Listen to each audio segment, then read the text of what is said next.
Good afternoon, Chair. It is now 12 o'clock and we are live on YouTube and ready to start the meeting. Fantastic. Thank you, Mike. I am, for some reason, not able to put it on to split screen. There we go. Fantastic. Thanks, Mike. Good afternoon. I would say good morning. I'm used to morning meetings. Good afternoon, everybody. Hope everybody's had a nice Christmas and a great New Year. So let's get on. Hello and welcome to everybody of this virtual meeting of the Planning Committee. This meeting is being live streamed on YouTube, so therefore I would also like to say good afternoon to anybody that's joined in to watch. The agenda and associated papers for this meeting are all available on the Council's website. To ensure the audio for this meeting sounds as clear as possible to those tuning in, we will be muting all microphones as a default setting to keep background noise to a minimum. When wishing to speak, I would be grateful if you would raise your hands and wait to be invited to speak by myself, and then your microphone will be unmuted and you will be able to speak. Members will be voting by raising of their hands to indicate whether they are in favour of the motion, against the motion, or if they wish to abstain. Agenda item number 1 is to receive apologies for any absences. Do we have any absences, please? Hi, Chairman. No, we don't have any absences, but I don't think I can see Councillor Helen Smith at the moment, but we haven't had any official apologies. Thanks, Len. Item agenda number 2 is to consider any declarations of disclosable pecuniary or personal interests and non-disclosable pecuniary or other interests. Do we have any declarations, please? Councillor Zadrosny, Chair. Thank you, Chair. Just two things. Firstly, Councillor Smith, I think, is logging in as you speak. But secondly, on item V 2020 0571, just to declare a non-disclosable, non-pecuniary interest, in that item that I've met with a number of stakeholders over the last year or two to discuss various applications around the site. Thank you, Chair. Thank you, Councillor Zadrosny. Moving on to item agenda number 3 is the minutes from the previous meeting on the 16th of December 2020. Could I please ask somebody to move the minutes? Councillor Zadrosny. Can I please ask for a seconder? Councillor Samantha Deakin. Does anybody wish to speak in relation to the accuracy of the minutes? I can't see anybody's hands up. Can I therefore ask for a show of hands in favour of accepting them, please?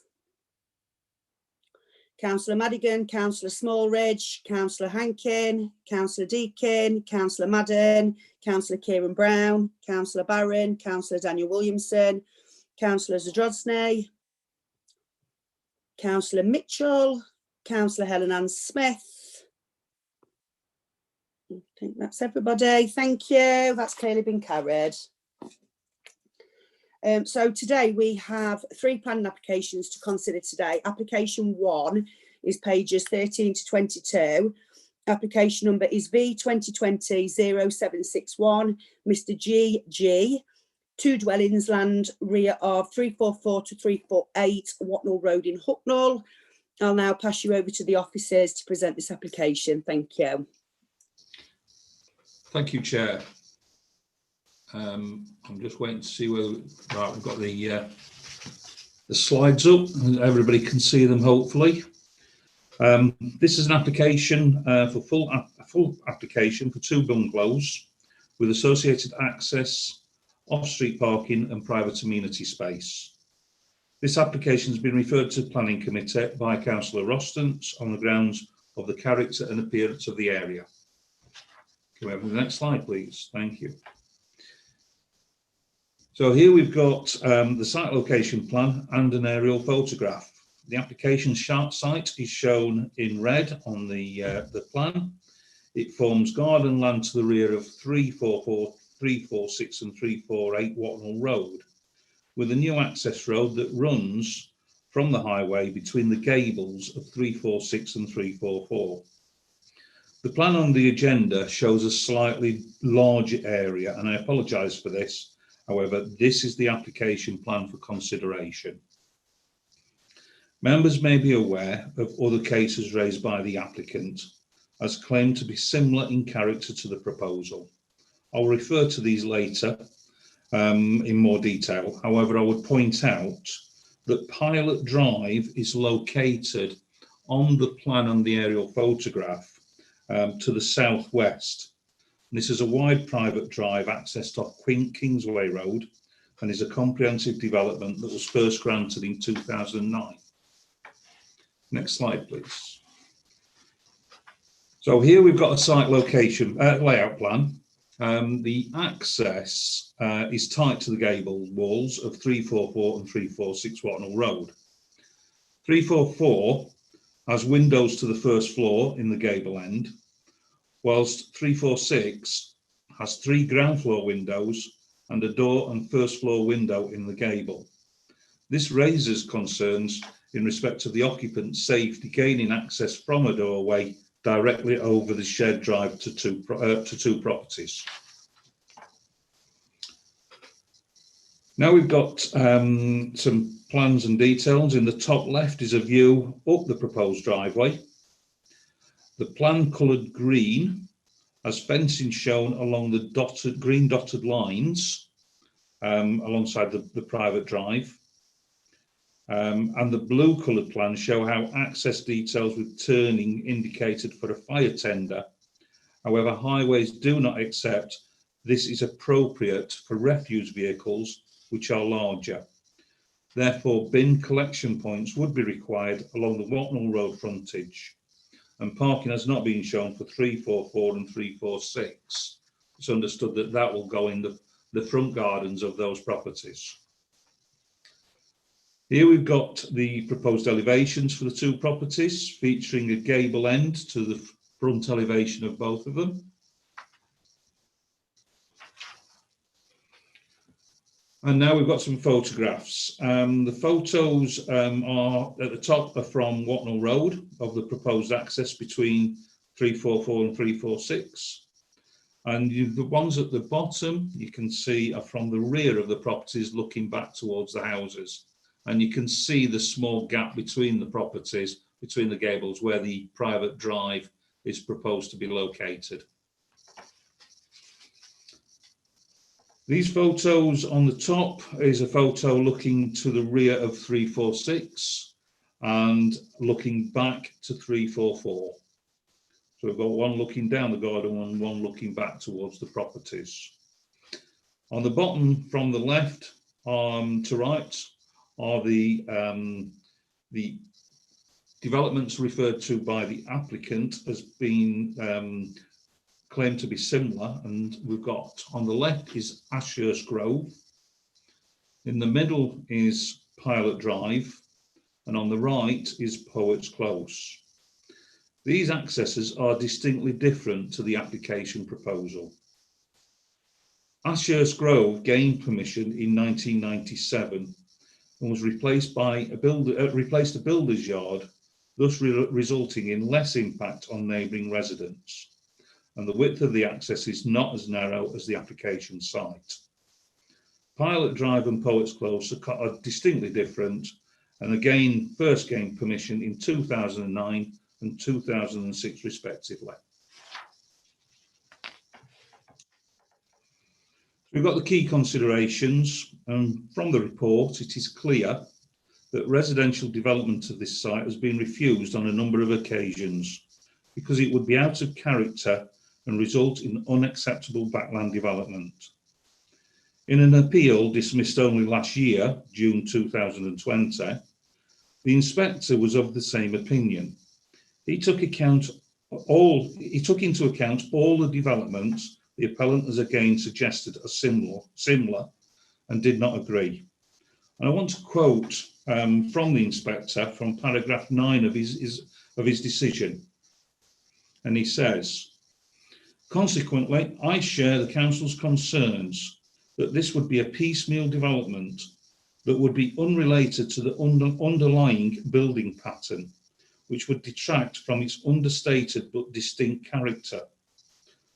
I also agree that it could put pressure on the council to allow similar developments nearby, which, with its own access, each with its own access to Watnall Road and unrelated to the other backland plots.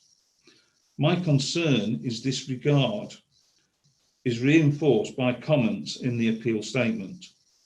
The refusal of permission for backland development at 340 Watnall Road suggests that the council is acting in a consistent manner. 340 Watnall Road is a decision referred to in the report.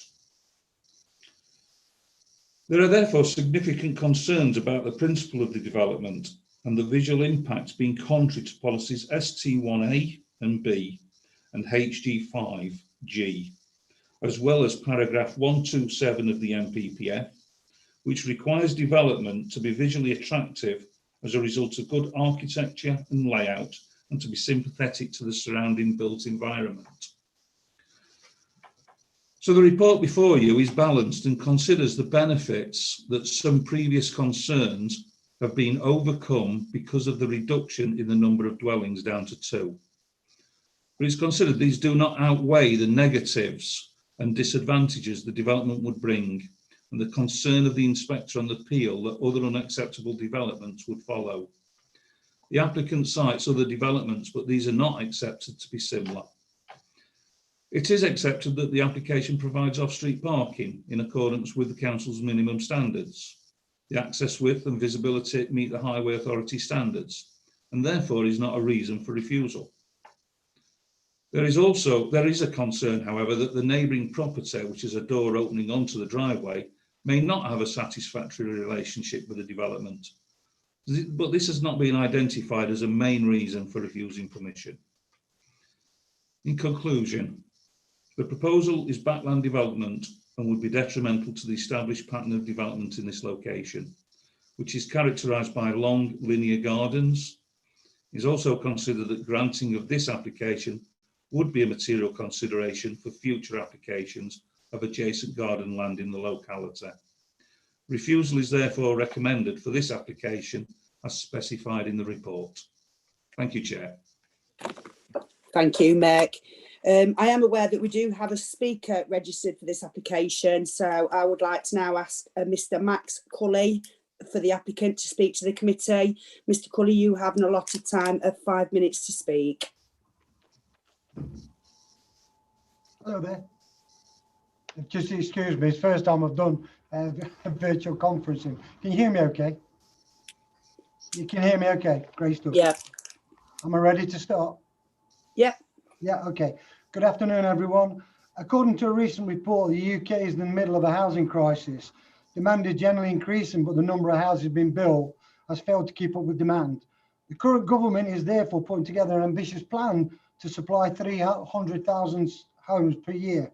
Most of this target will be achieved by larger house builders, but government also recognises the contribution that small and medium-sized developments play in hitting the set targets.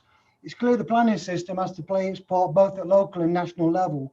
The government is currently looking at reforms to bring the planning system into the 21st century with policies to help achieve the much needed figures for the country's growing population.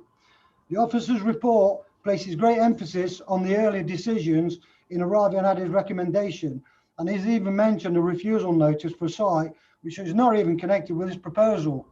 Conveniently, the report doesn't mention nearby developments referred to in my statement which have been approved and built.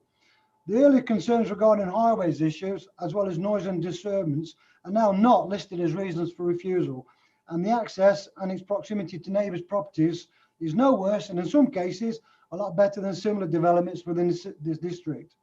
So we now have gone from 3 reasons for refusal to only 1. Whilst the other 2 reasons could be dealt with pragmatically, the main reason listed is now pretty much subjective and concerns the fragmentation of the long rear gardens along this short section of Watnall Road. I would suggest that the proposal is a satisfactory form of development, which is in keeping with the already broken linear pattern of the established properties found within close proximity of the application site. Development in this location is certainly not out of the question.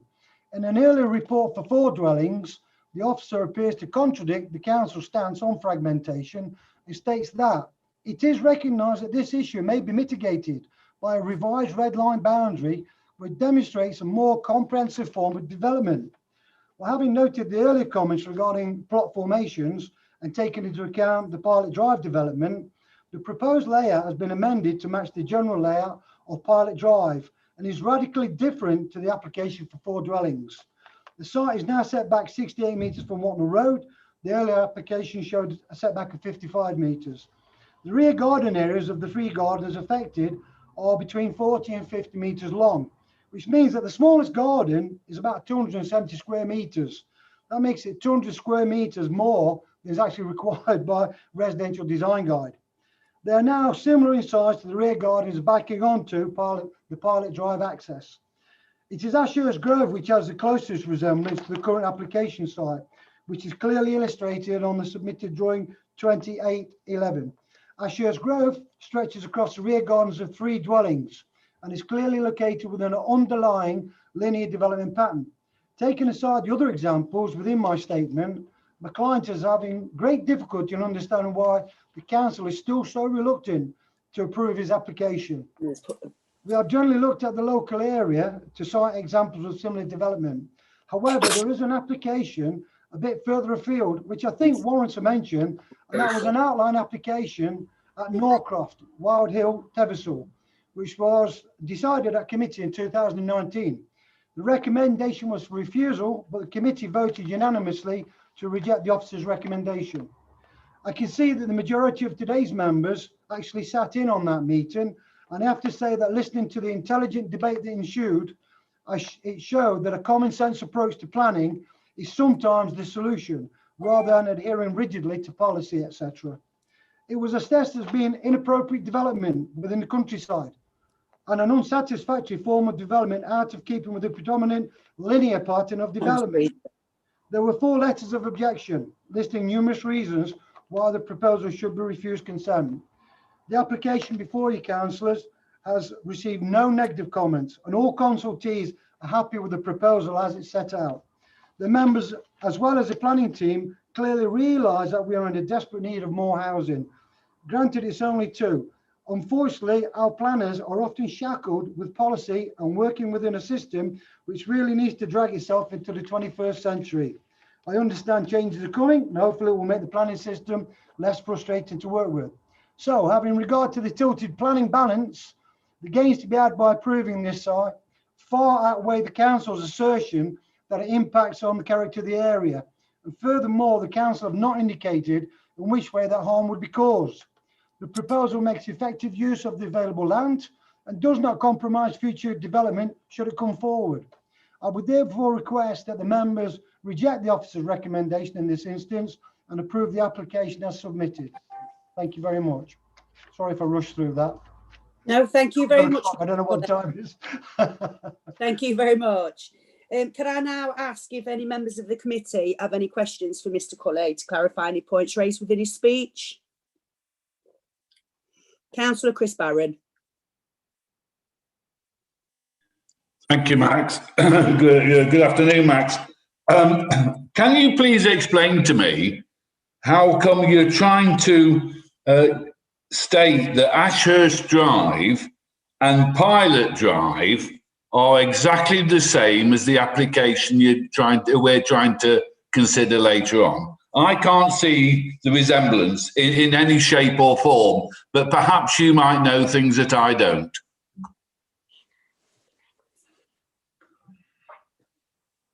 Right. With regard, when you say exactly the same, there's no site that's exactly the same. We understand that. His job is on its own merits. But with regards to Ashurst, if you look at the plan that was sent out to each member, you'll see that they take over 3 gardens behind the houses on Watnall Road. The big contention with the council appears to be the fragmentation of the linear. It's not so much the development, it's losing that linear gardens, the character. So when you look at Ashurst, you can see that it takes over 3 gardens. It's got an access drive in between 2 houses. There's a similarity. The similarity with Pilot Drive is granted it's a larger development, but it was a piecemeal development. Those were all long, those 10 gardens extended, oops, excuse me, they extended the full width of the garden depth. And subsequently, the development is taken about 50% of their gardens. So what the reference we're trying to make there, Chris, is that we're fragmenting the gardens. They've already been fragmented, which is the reason why we refer back to Northolt, because it was the same argument there. Does that... Oh, come now, Max. You're a Hucknall man as well as I am, and they've lived in Hucknall as long as I have I'm actually done. Scottish, Chris. Oh, Lordy. Well, we all have problems in life, Max. Ashurst Drive, you know very well, was Ashurst Builders, and they owned those properties. So I still, you haven't explained to me how you can compare like for like. Excuse me, those gardens extended all the way back originally, and old man Ashurst, he bought those sites, much like my client owns their site. So there's no difference there. My client owns the back gardens at the back there. Ashurst owned the back gardens at the back there. It extends over 3 gardens. And you granted, the local authority granted a 4th house on there, probably 2 years ago, I think it was. And not only that, but if you look at how they're configured, they're quite tight to the boundaries, etc. And also there's a dormer set up on the last bungalow, which is actually overlooking the gardens. We've not done that. We're miles away from the houses. Thank you, Max, and thank you, Chairman. Thank you. Thank you, Chris Barron. Does anybody else wish to speak to Mr. Cully on this one? No more questions? Okay, so we'll move on to the debate now. I know it was Councillor Phil Rostance that's called in this application, but sadly Phil isn't here at this meeting today. Does anybody else wish to speak on this? Can't see any hands. Councillor Zadrozny. Yep. Thank you, Chair. After listening to the report, I'd like to move against officers' recommendations in favour of granting permission, please.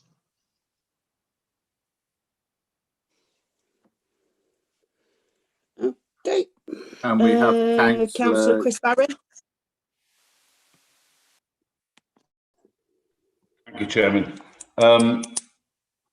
Watnall Road in Hucknall is a main arterial and probably for 18 hours of the day, the busiest road in Hucknall.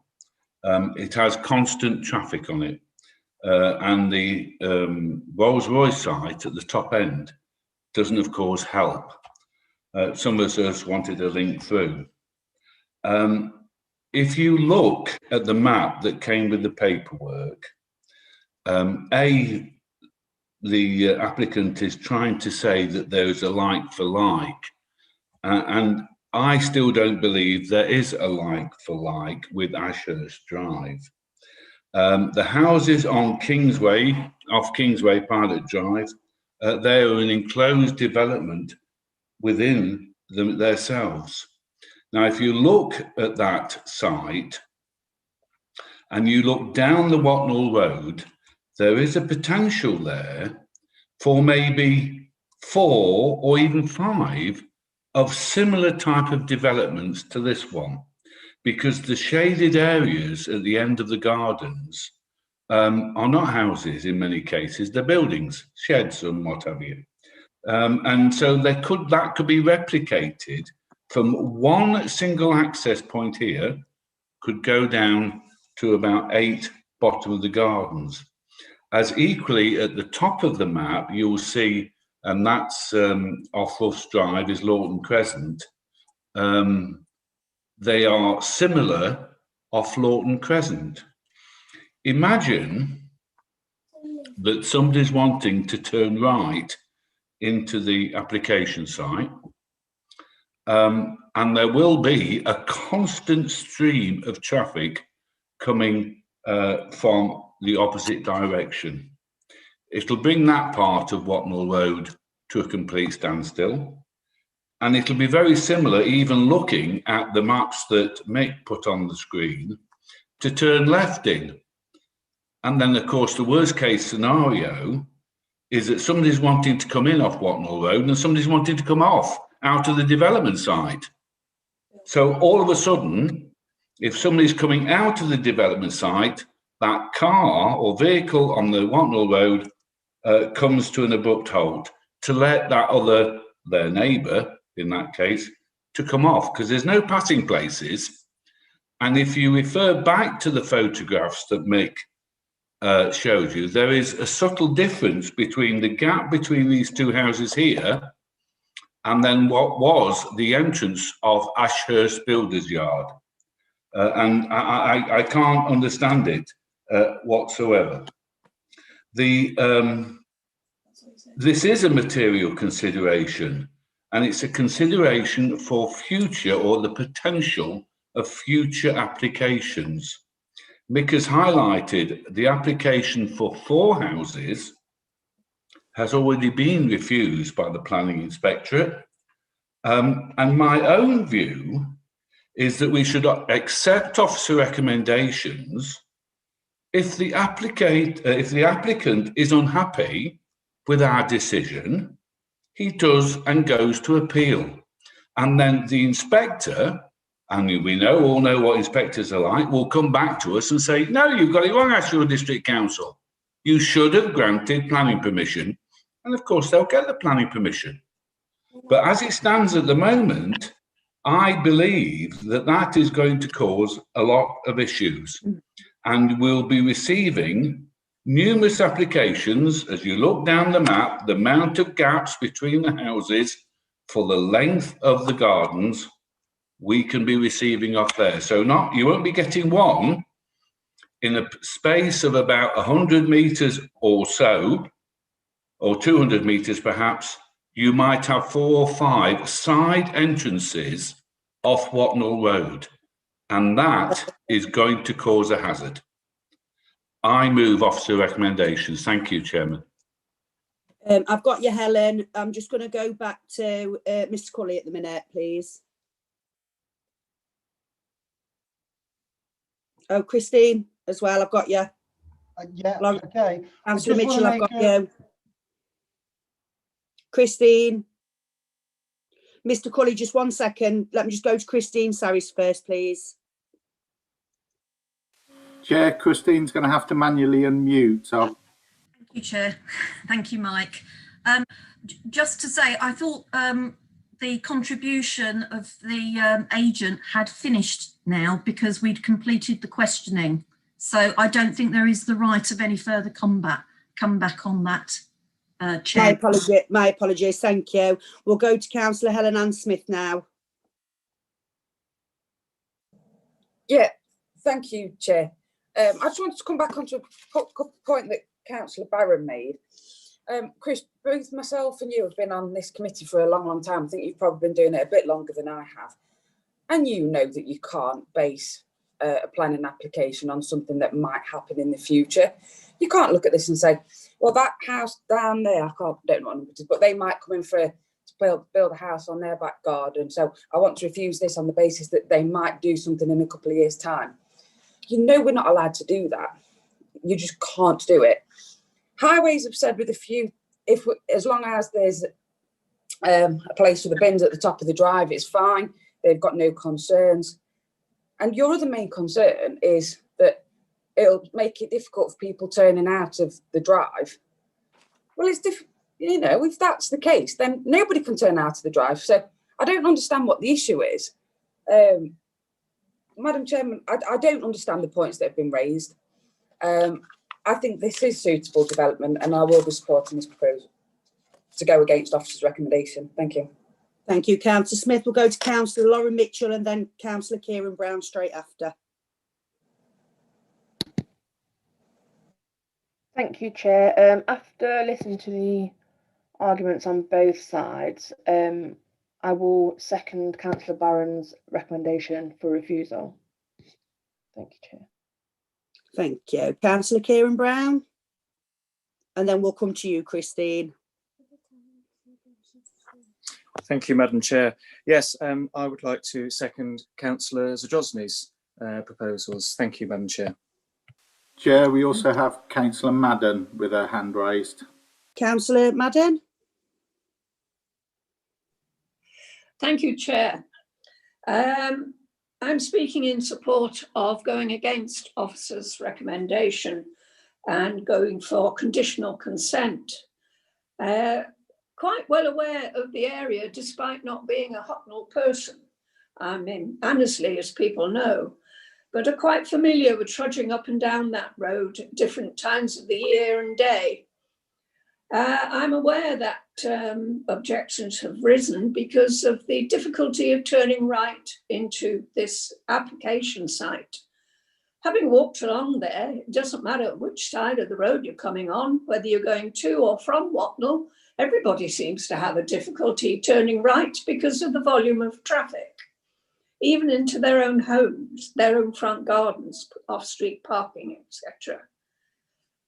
I cannot see, like Councillor Smith, why Councillor Barron is saying we can't do this because I was always taught after 20 odd years planning that you deal with the application in front of you as a single application on its own merits, etc., etc.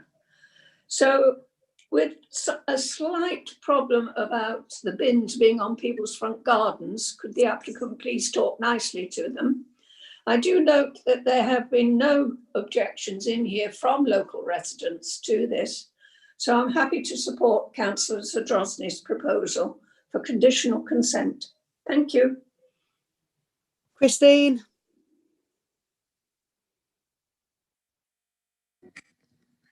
Thank you, Chair. I just wanted to make a couple of points in relation to this matter. I won't go on in any depth, but in terms of the tilted balance, the residential aspect of this matter, I think we heard that this would contribute to housing land supply.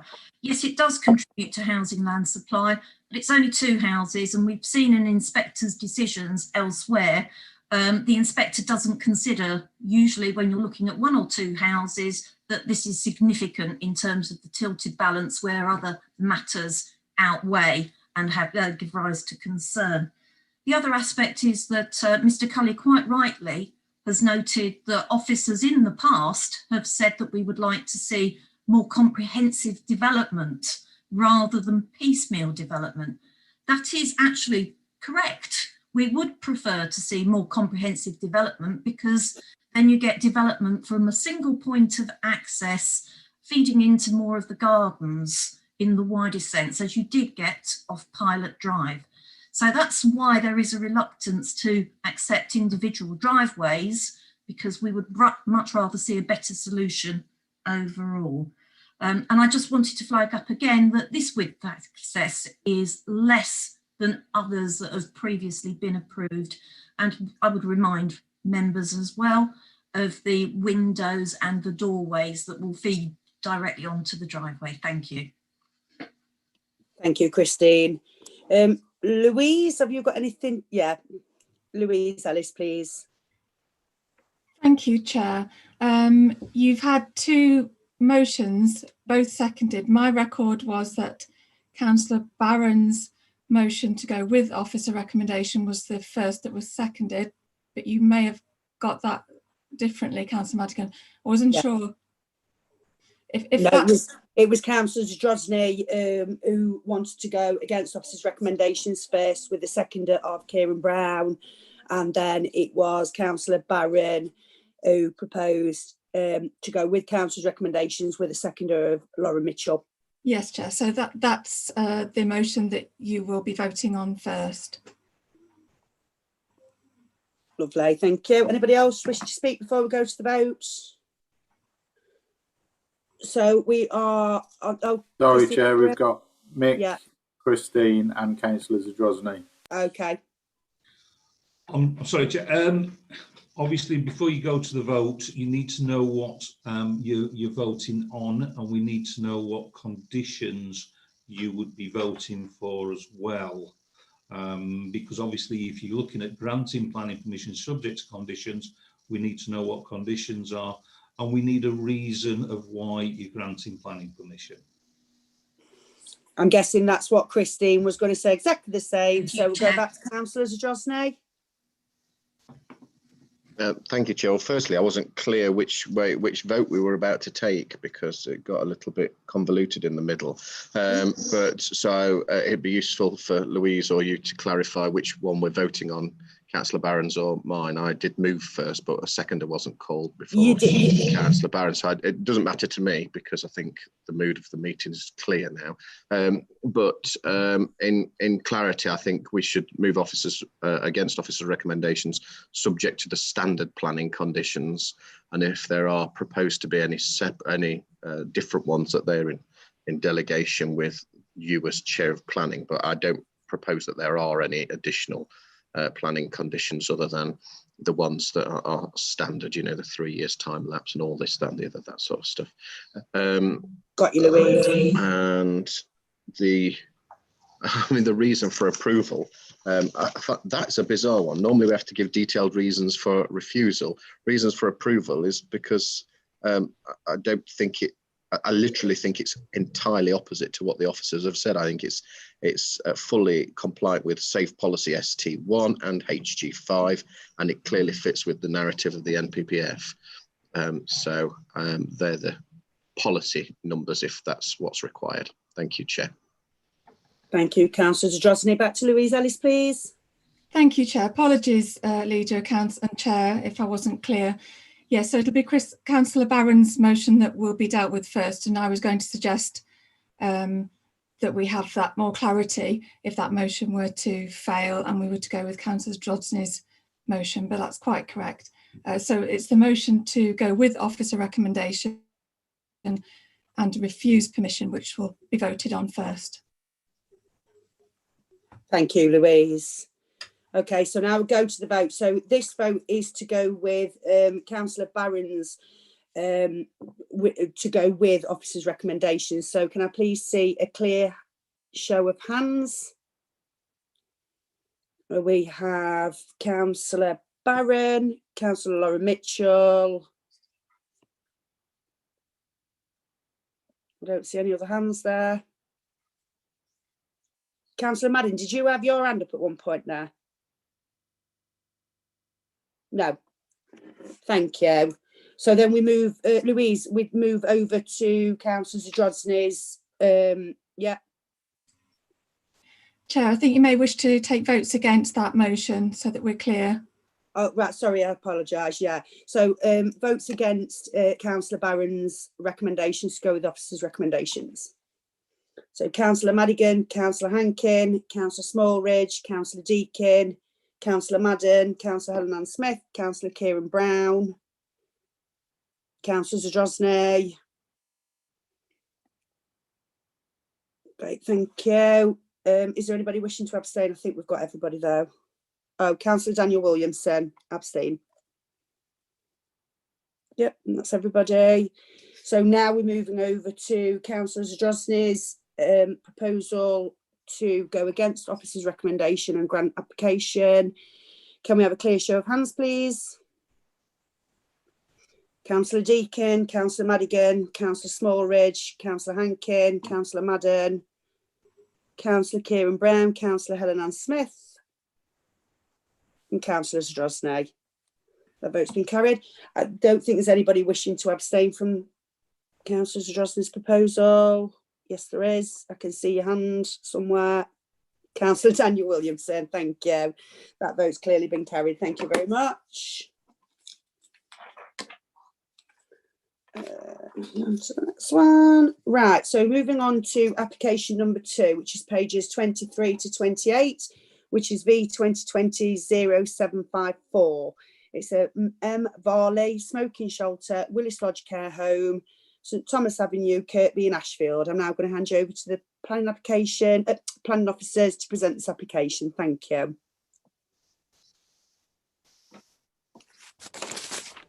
Thank you, Chair. This is an application for a smoking shelter located at Willis Lodge Care Home, St Thomas Avenue. And this application has been referred to Planning Committee by Councillor Grounds on the grounds of the impact on neighbouring properties. The application site is shown in red. Willis Lodge Care Home is located within a predominantly residential area adjacent to St Thomas Church. The proposed block plan on the right shows the location of the proposed shelter in the southwest bottom corner of the site. This is located on the boundary of the church. The shelter has been designed to be positioned away from nearby residential properties. So this slide shows the elevations and floor plans of the proposed smoking shelter. The shelter is to be made from timber and includes a felt roof.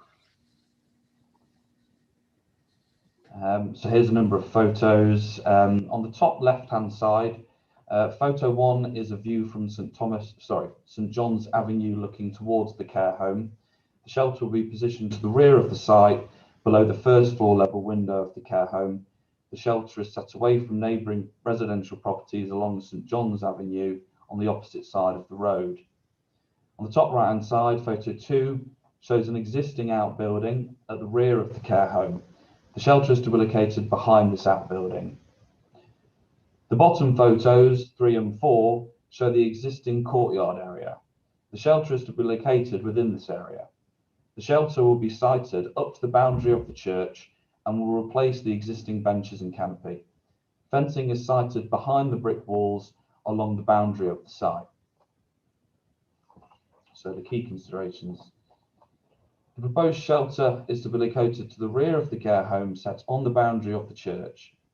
Public views of the shelter will be less visible from St John's Avenue, as existing outbuildings, brick walls and fencing will help to screen the proposal along the site boundaries. The proposed shelter has been positioned on the boundary of the church to the rear of the site to lessen any potential noise breakouts affecting nearby residential properties to the east along Crocus Street and to the south along St John's Avenue. The shelter is also screened by an existing outbuilding to the rear of the site and a brick wall and fencing along St John's Avenue. In conclusion, the proposed siting of the shelter has been designed as a preventive measure to help reduce the level of noise and its impact to local residents. Therefore, it is recommended that the application is granted conditional consent.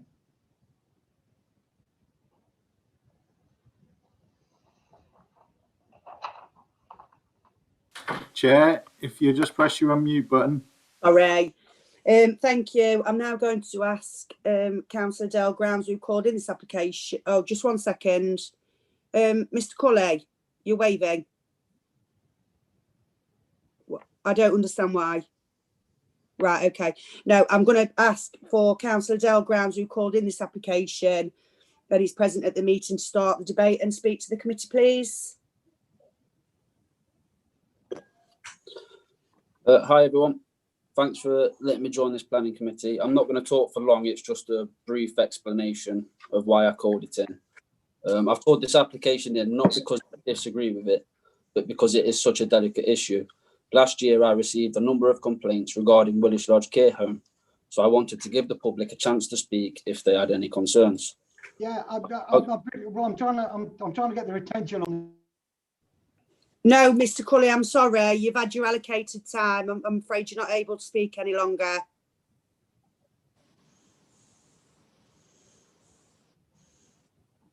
No, Mike, Lynn, anything we can do here? Mr. Cully's still there, and he's waving at the camera, and he's not able to speak anymore.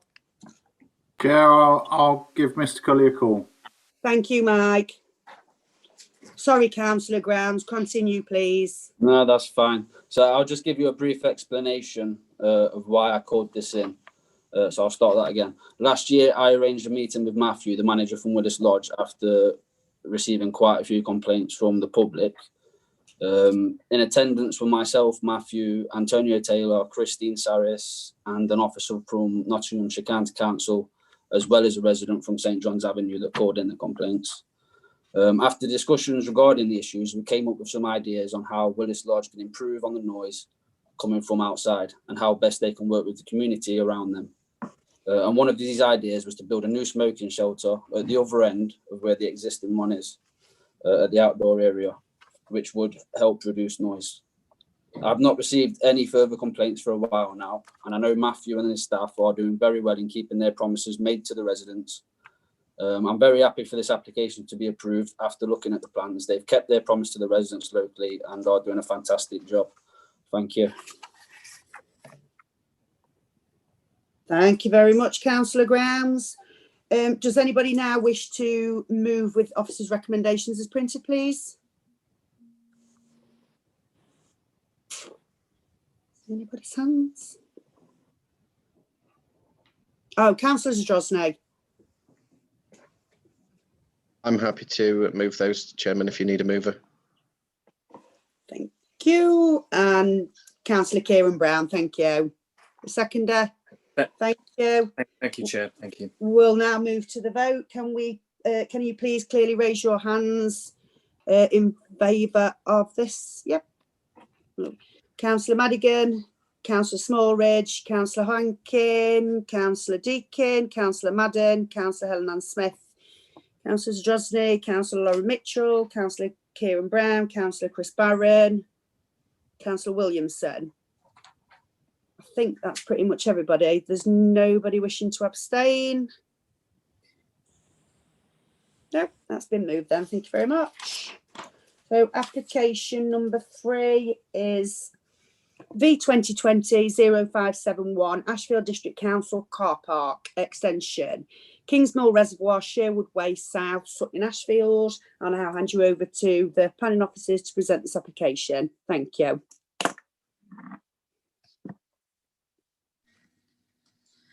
Thank you, Chair. The application that is before members today because, of course, the council are the applicants on this particular one. It's an application for an additional 183 car parking spaces at Kingsmill Reservoir. It includes 4 disabled parking spaces and will take the total number of spaces at the facility to 260 parking spaces. Next slide, please. The application site is shown in red. It includes the access to the adopted highway and access over it, part of the existing parking area, which extends to the east of the site. The land to the northwest of the existing provision currently comprises of a boat storage area, and the area to the southwest comprises of grazing land. Next slide, please. Thank you. Before you can see the proposed site layout. There are 2 new areas of parking shown in red to the northeast and the southwest. Access, as we stated, to the car park extensions will be taken via existing site accesses.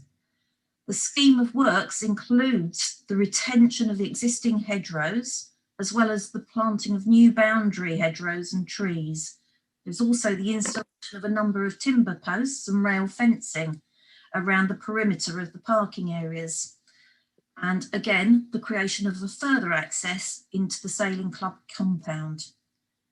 As the proposed car park extension encompasses an area of land currently used for the boat storage, the applicant has offered alternative land for this purpose, and the land is shown in blue on that plan before you. Again, we have some photos showing existing parking provision, and the access to the southwestern portion of the car park is shown on number 1, and access will be taken to the northwestern portion of the car park extension through the fencing shown on image 2. If we move to the next slide, please. Again, these are showing areas of land where the car parking extension is proposed to the southwest, and also the number 4 and 5 show the existing boat storage compound where the car park extension is proposed to the northwest of the existing provision. And photo 6 shows the surfacing materials to be used in the proposed development.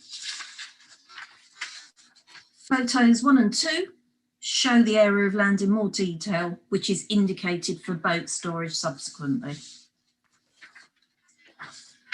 So, key considerations in relation to this application. This proposal is required in association with an existing recreational use, and therefore, although it's located in the countryside, it's considered that the principle of development is acceptable. The proposal will result in an increase in car parking capacity at the site to accommodate for increased visitor demand. Again, the site is located in a mature landscaped area. The extension and associated works are considered not to give rise to any detrimental impact on the long-term visual amenity of the area. The scheme is sympathetic in its approach to the development. It retains, manages and introduces new hedges, and there's also the additional planting of 53 heavy standard trees within the wider area. The intention of this is to embed the proposed car park and create a more natural setting. Mitigation has also been provided for any temporary impacts on wildlife, and the Wildlife Trust and Natural England have confirmed they don't object to the proposed development subject to a suitable condition, which you will see as outlined for the decision notice. It's considered the reservoir forms a valuable green corridor as well and offers multiple opportunities actually for wider audiences, residents and the like, to actually experience outdoor activities. And we all know this has become particularly important during the COVID pandemic as well. The proposed car park extension seeks to support an increase in visitors to the site so that they can also benefit from its facilities and wider environs. And this is, of course, in keeping with Sport England's strategy to encourage the inactive to become more active and those that are already active to become more active. We have received 55 written objections to the scheme, and concerns have been raised in regards to the loss of local community groups, including the Sailing Club, as a result of the proposal. This is claimed to be primarily through the loss of existing boat storage space to facilitate the car park expansion. But as stated previously, alternative land to the west of the existing compound and a separate parcel of land for the Sea Cadets is available. Sport England have confirmed that whilst the replacement boat storage area proposed may not be as it is now, it does, however, provide the Sailing Club and Sea Cadets with suitable areas for boat storage, and it provides a solution which both delivers the proposed development and the benefits outlined for the wider Kingsmill Reservoir facility, but it also retains the facilities needed to support the continuation of the Sailing Club and other community groups at the site. The proposed development would therefore not result in any loss of existing recreational facilities or activities currently offered at Kingsmill Reservoir. And thus there would be no adverse detrimental impact on the local community. The Highway Authority have also confirmed no objection. It stated that the junction with the A617 will continue to operate with available capacity. Minimal queuing is predicted for vehicles exiting the site. The provision of a new vehicular access from the extended car park into the Sailing Club compound will also improve highway safety within the wider recreational provision. It removes the necessity for vehicles accessing the Sailing Club to drive along a pedestrian footpath adjacent to the water, which is heavily used by walkers and cyclists. So, in conclusion, there are considered to be no significant issues in respect of visual and local amenity, ecology, or in regards to highway safety. This is a significant project for providing wider access to Ashfield communities and beyond, and will contribute to wider placemaking ambitions of the council. Provision has also been maintained for existing users, as well as providing wider opportunities. Therefore, conditional consent is recommended for this application. Thank you, Chair. Thank you, Christine. I know we have a speaker registered for this application, so now I would like Mr. Peter Housley as an objector to speak to the committee. Mr. Housley, you have an allotted time of 5 minutes. Thank you, Chairman. I've just got something to write here. The removal of the or relocation of Dingley Park would seriously affect, excuse me, sorry about this, seriously affect the running of the sailing club. Also, the removal of the store cabin would disrupt the Kingsmill Model Boat Club, most of whom are in their later years, and at least one member is a wheelchair user, and they don't feel they have the security of their vehicles if they are not inside the perimeter of the club fencing with easy access for their members. As well as the groups mentioned that already use the facilities, we have in the last year been approached by Mansfield police cadets about possible courses on memberships for their 16 to 18-year-olds. If our area is reduced again, and this is not the first time, it will clearly impact on our capability of providing access for such groups. Later this year, we intend to hold a race meeting for two class association members, class associations, sorry, bringing to the club between 20 and 30 visiting sailors, boats, cars, and trailers, impacting on numbers. Reduced space reduces the capability of doing this. A petition of over 2,500 signatures objecting to ADC has been gained, but cannot be submitted because of the ADC changed their criteria for this. There have been over 50 objections logged on this planning application, and those few are for it have never been down to the site to see how the sailing club operates.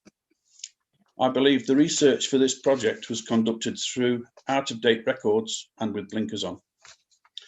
We are highly concerned about the environmental aspects of a significant increase in the local rat population driven by more feeding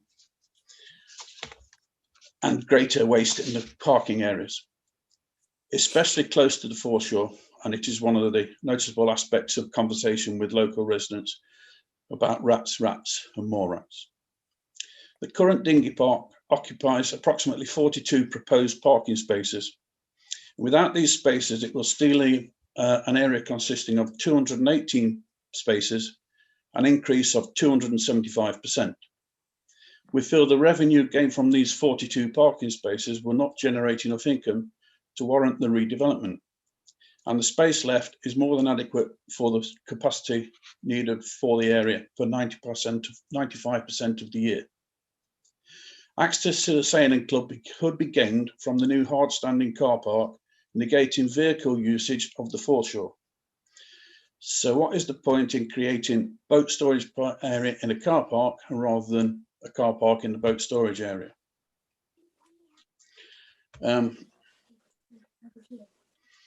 The current area we use does leave us enough room to expand the membership. If it's reduced, it will not be able to. So in making your decision, please bear in mind that this application is for a paint and display car park only, and not future possible or not possible plans that may or may not come to fruition in the next few years. Thank you.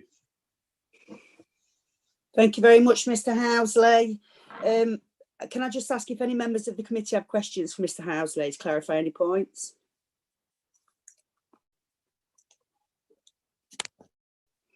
I'm not seeing anybody at the minute. No one's indicating, Chair. No, I don't think so. Okay. So does anybody, well, I would like to formally wish to move the officer's recommendations as printed. Do we have a seconder, please? Councillor Kieran Brown. Councillor Kieran Brown, thank you. So now we'll move to the vote to go with officer's recommendation. Oh, Councillor Laura Mitchell.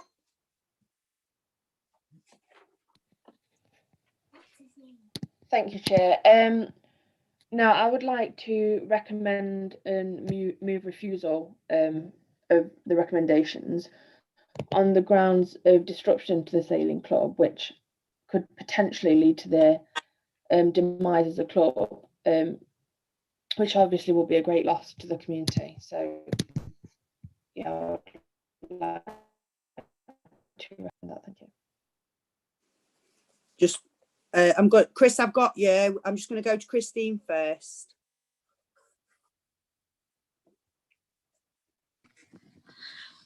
Chair, I just would like to clarify that it's not intended to impact on existing community facilities at all. There is alternative provision provided for boat storage, etc. There's no reason why these facilities could not continue and will not continue. The whole point is that we're looking at wider accessibility to the site area. Thank you. Thanks, Christine. Councillor Chris Barron. Thanks, Chairman. I mean, looking at this application, and it's now been confirmed by Christine that it isn't going to nudge out the sailing club, which was a top priority for most people, because in many ways in Ashfield, we're lucky that we've got a sailing club. I can name a lot of local authorities that haven't. And it is also reassuring, as you read through the report, of established mature trees are going to be planted there to make it more attractive, because the bigger picture here is to make it a bit of a tourist attraction, which is long overdue, much needed, and the district council, through the town's funding from central government, will hopefully achieve that. And it should be a good news story. So everybody, sailing club included, will be encompassed within it. The only slight concern I have, Chairman, is boy races. I'll be perfectly honest with you, is boy races. And will this all of a sudden become a drop-off point for cruising boy races on the car park, in dark, in particular, I don't know, half a mile down the road at Kingsmill, you've got McDonald's, and there's another one, I think, the other way, isn't there, going up the A38. And you could end up that could be one of their runs, shall we say, like that, in particular adjacent to the main, that's the 617, the A617, and they'll be able to do their speed runs all the way through, almost up to the Ollerton Road and back. That's the only concerns I have. But now that we've got reassurances, it is not the intention to oust the sailing club, and that there will still be good provision for the sailing club and an enhanced, it's the first step of an enhanced tourist attraction that the sailing club will actually benefit from. I think so anyway. I'm happy to support it. Thank you. Thank you, Councillor Barron. Councillor Zadrozny. Thank you, Chair. I've got a couple of general points to make, but I first address the ones that Councillor Barron made about younger people with cars, because I think actually that was a very valid point and a real concern that we've probably got. The current car park does have a gate on it, which is intermittently locked once it gets late. But I think Chris raises a valid point that obviously bringing more people in will make it more attractive for those late at night. I suggest that separate to this, we speak to the place team, because we've just been able to implement at Teversall Grange a crocodile teeth sort of arrangement where there's an in and an out. So we lock the car park so people can't get in after a certain point, but there's one of those crocodile teeth things in the road so that people who are walking late can still get out. So, you know, maybe 8 o'clock you can't get in. So I think that's a really valid concern, actually, and I think it's definitely a thing we should take back to the place team to work into the plans. And I welcome Chris's support, because I think, like him, I'm really pleased to see this as part of the Towns Fund and some of the other wider projects about just making this a more accessible space for everyone. You know, we don't want to take away from any of the current stakeholders or any of the current users. We just want to make it a more accessible and inviting place for everybody else to start using as well.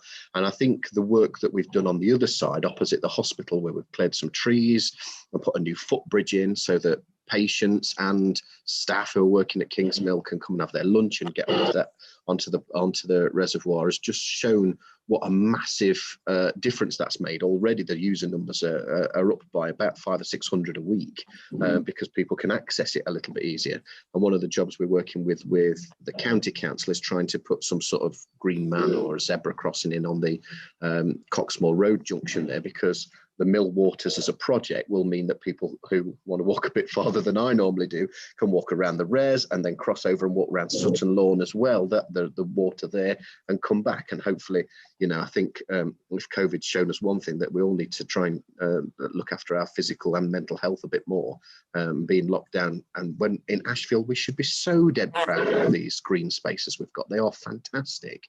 But some of them, particularly the Res, which a lot of people think belongs to Mansfield, doesn't. It's a completely hidden gem.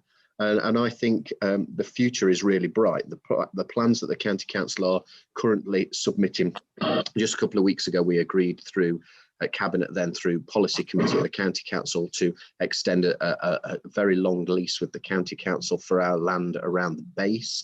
And they're looking at a new the Sky Trail there, which is like it's like a 100-foot climbing frame thing, but it's fantastic for families to come to. It'll make this a destination zone. And I think the clear objective has to be that we don't want to take away from anyone that's there or using it already, but make it as inviting and as exciting for other people to come and see what Ashfield has to offer. And of course, as part of that, making a safe parking provisions one of the first steps, and I for one think this is a great step forward in starting to transform Ashfield to show our jewels in the crown, and Kingsmill Reservoir is definitely one. So I'm fully in support of this, Madam Chair. Thank you.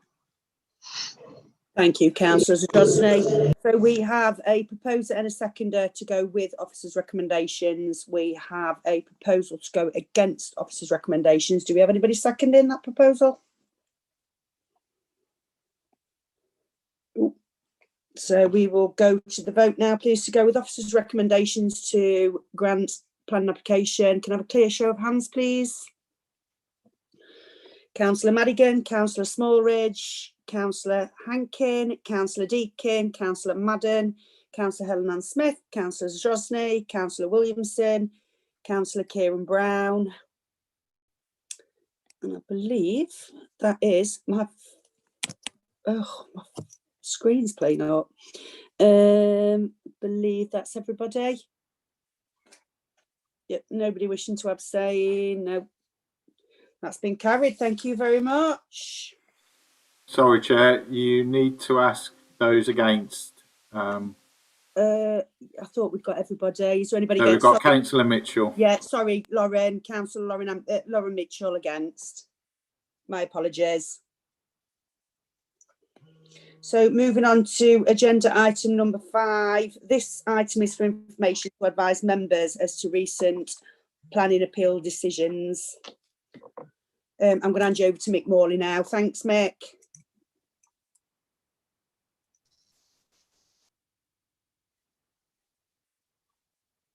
Am I right? Yep. Yep. Are you there, Mick? Can't hear you. I'm here. Can you hear me now? Yes. Fine. Sorry about that. Okay. Here we've got 3 appeal decisions to report. All have been dismissed. On the first 2 in the list, the inspector did not agree totally with the council's decisions, but was concerned about the visual impact on the area in respect of the outbuilding and boundary fence, and highway safety concerns in respect of the proposed dwelling. In respect to the third appeal, the Havana Blue Micropub, which is at the bottom of Annesley Road in Hucknall, there was agreement with the council and local residents that the use of amplifying sound equipment would be unacceptable. And although we would want to help local businesses, especially during the current crisis, there's always a balance to consider with other concerns. So that's really all I've got to say about those 3 appeals decisions, if there's any questions. Anybody have any questions for Mick? Can't see any hands. Nobody's indicating, Chair. Oh, who is, sorry? Nobody. Oh no, he said somebody. I was like, what? Right, okay, so we are on to item agenda number 6, which is the last agenda item. I'm going to pass it over to Mick, and this is about recent changes in planning legislation. Thank you, Chair. Okay, so legislation changed in September 2020, and it has become clear that there are issues, but also that some of the changes may not be as bad as people may have first thought. The reason I say this is that although development may not require planning permission, it may still require prior approval. The use classes changes are, however, more serious. And although the idea to help out town centres was welcomed, there could be a significant consequences on development in the rest of the country outside of town centres. We move on to the first slide, yeah. So in respect to permitted development, these changes include the examples shown here, and they look bad. But there are conditions and limitations. As I've stated, prior approval is required. So it doesn't really cut the red tape that central government are trying to remove. The legislation is complicated and confusing for officers, never mind the public. If the applicant gets it wrong, they may then require to submit a full application. This may need further fees and paperwork and delays. So no, it will not cut red tape, it adds to it. In respect to the conditions, it's in respect of the prior approval. Firstly, dates. The building originally erected 1st of July 1948. So you can't have any buildings carrying out developments in this way before, if they were erected before that date, or after the 28th of October 2018. But do we have records for these? It may be difficult to prove when developments were carried out. Would I know if something was built in June or July 1948? And the same for October 2018. Is it a start or completion? And what is completion? It's not defined. The courts, I get envisaged, may be busy on these matters as well as many others. There are other limitations too. In the prior notification process, we can consider generally the same considerations as we would on a planning application. So why prior approval? It is cheaper. There's no fees introduced at present, but it's expected that it will be less than a full application. Follows the same process for the local authority. We have to consult on them. We have to do all the paperwork. We have to register them. So the costs of the local authority are probably going to be greater, never mind the same, because we need to check all the conditions and limitations are being met. We've got to do research, etc. But we're going to get less income. We have to determine it a set time period. So difficult to have committee consideration, which would need to seek, we may need to then seek extension of times or decide because the right to implement if decision is not given in 56 days.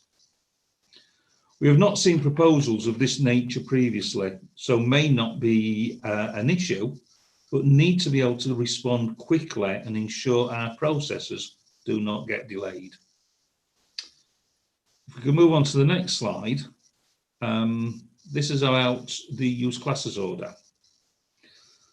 So we've got, as shown in the report that we produced, there's new classes.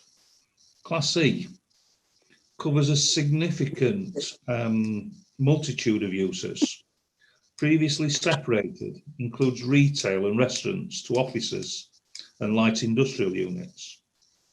We do have pubs and takeaways that are separate, but not now in a defined class.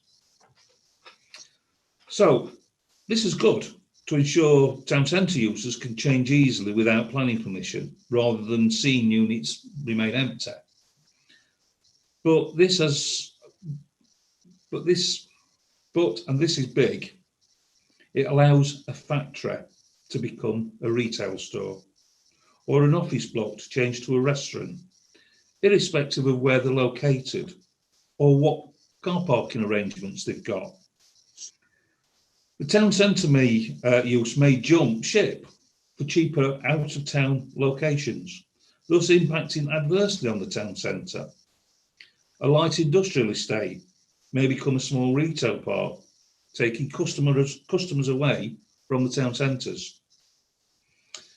There are other concerns, and it has been suggested conditions could control the change of use, but in the same class, it is not development change.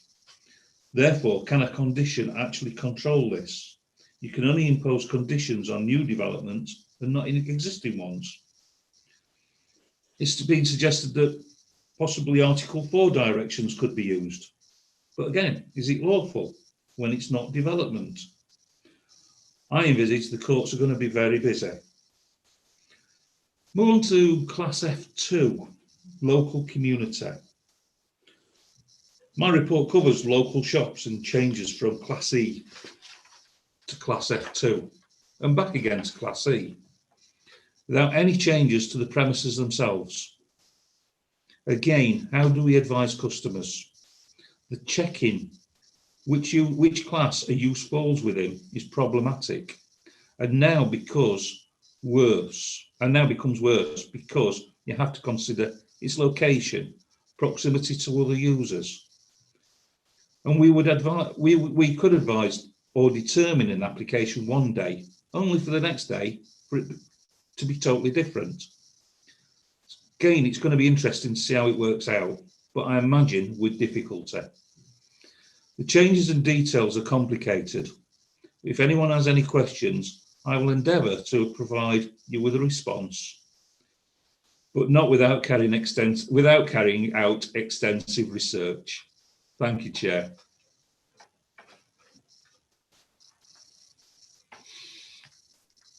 Thanks very much, Mick, for that. Does anybody actually have any questions for Mick? A few hands going up there, so we'll go with Councillor Hankin first, and then Councillor Helen Smith will come to you after. Thank you, Mick, for that. Only thing I want to say, really, good luck. Thank you. Thank you. Councillor Helen Smith. Thanks, just a quick one, Mick. In the past, when we've put conditions on, we put a condition on to ban permitted development rights. A, can we still do that under this new scheme? And B, could we, if potentially if we wanted to, could we just ban permitted development from increase and above, or would it be just a blanket ban? You could actually pick out certain developments. If you're talking in respect of the extensions going upwards on a dwelling, you can actually remove permitted development rights to do that. However, I'm not sure why you would want to do it. If we've got prior approval and you've still got to consider all the issues, why would you want to do it? You're going to consider it, and you can actually refuse prior approval because it's not acceptable because of the impact on neighbours or the impact on the street scene. I'm not sure, they have introduced this legislation, but I'm not sure where we're going with it and what the reason for it is. It's possibly a smokescreen to say, oh, we've cut the tape because you don't require planning permission, but you still require prior approval, and you still got to consider the same issues of what you would normally do on an application for planning permission. But if you wanted, you could remove permitted development rights, so you keep control. In respect of the change of uses, I'd just like to say there's a possibility that we can remove any rights to change uses, but what you've got to think about is that if it's Class C and it moves from one use in Class C to another use in Class C, it's not development. It's not that it's permitted development where it changes from one class to another. So in other words, it's not a material change of use as deemed by central government. So therefore it's not development. So we may be held to do it, but I'm waiting to see some court cases on that one before really we can actually look at how the wording of conditions need to be phrased. Okay. Thanks, mate. I know we're going to Christine now. Rachel, were you wanting to speak as well? No, just Christine then, please. Yeah, thank you, Chair. Just to say that generally it's frowned upon that when you're given new permitted development rights, if local authorities then turn round and remove those permitted development rights, unless they've got very good reason to do so. And it might be that in certain circumstances that would be the case. I think Mick's quite right. There is still an assessment of all this, of all the sites. And this is really a badging up exercise to make it appear that it's easier. It certainly will be, or it certainly appears that it will be cheaper for people to do that. There may be circumstances where it's a straightforward question of, well, yeah, it won't have that much impact and we can approve it. I think the concern is in the more sensitive areas, and we will need to think carefully about this and see how it works out in the future. And there might be scopes potentially in very sensitive areas with Article 4 directions in the future. And that's something we can look at again once we begin to see how much take up there is of this. Because I think amongst other things, residents need to be careful of what they wish for and be careful they don't undermine the value of their own property or their street by their actions as well. So I think, you know, there is a lot to consider and a lot to keep our eye on. Thank you, Chair. Thank you, Christine. Does anybody else have any questions for any of the planning officers on this one?